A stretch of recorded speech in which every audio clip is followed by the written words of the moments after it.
Well, it's been 24 hours since the US Supreme Court struck down President Donald Trump's so-called reciprocal tariffs. And since then, there's been another development. Donald Trump has overnight announced he will increase the worldwide tariff to 15%. That's up from his initial 10% announced immediately after the court decision. David Smith is The Guardian's US Washington bureau chief and has been following these developments and is with us now. A very good morning to you, David. Thanks for your time. He's imposed now what he's calling is a new tariff of 15%. It's due to begin on Tuesday, Washington time, and will last 150 days. This replaces the old system under which Australia had this 10% tariff, effectively the lowest of all countries. Can you clarify, is this new 15% going to apply to every country in the world? That is my understanding, but so far we only really have Donald Trump's social media post to go by, which is often how we get these announcements. And although he wrote that on social media a few hours ago, there was not really much more detail, including we don't know for sure that it's actually been signed yet. We don't have any official documents underlining that.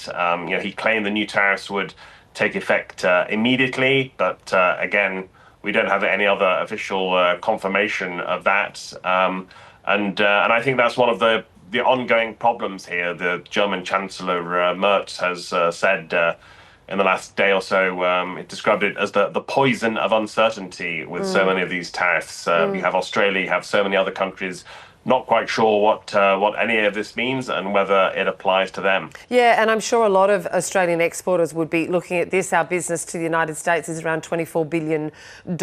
Of note, I would imagine concern for some of those. The US Trade Representative Jamison Greer had been quoted as saying most major trading partners would be looked in and will probe pharmaceutical pricing practices and regulations. That could be quite problematic for Australia because there are two things on the table that really could hurt and harm some of our exporters?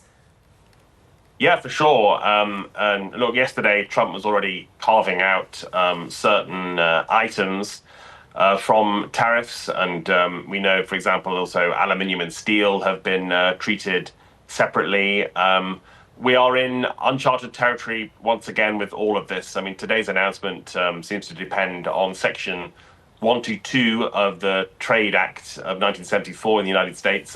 No president before has invoked that. So there's really no playbook here, no history to read about what it all means. I'm sure the White House will be receiving calls from ambassadors and others around the world seeking clarity on all of this. Yeah, you mentioned this Section 122 of the Trade Act of 1974. Just how watertight are some commentators calling this? Because obviously President Trump thought the reciprocal tariffs were going to be watertight. Has there been much commentary on just how watertight these 15% for 150 days may be?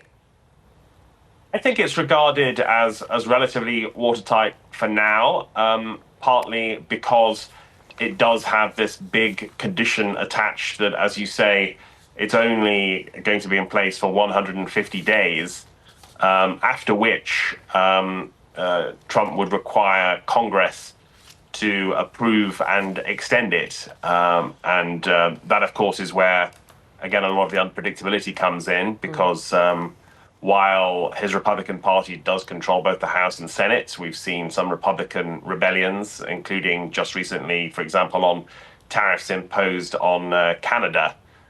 We could also see some legal challenges to Section 122. And as I mentioned, no president's used it before, so hard to say how those will go. And this is a moment where the Supreme Court has finally shown some independence from Trump and not been willing to rubber stamp all of his executive authority. That might embolden lower courts as well. I think the prevailing uncertainty here is one of the biggest problems for both Americans and consumers around the world.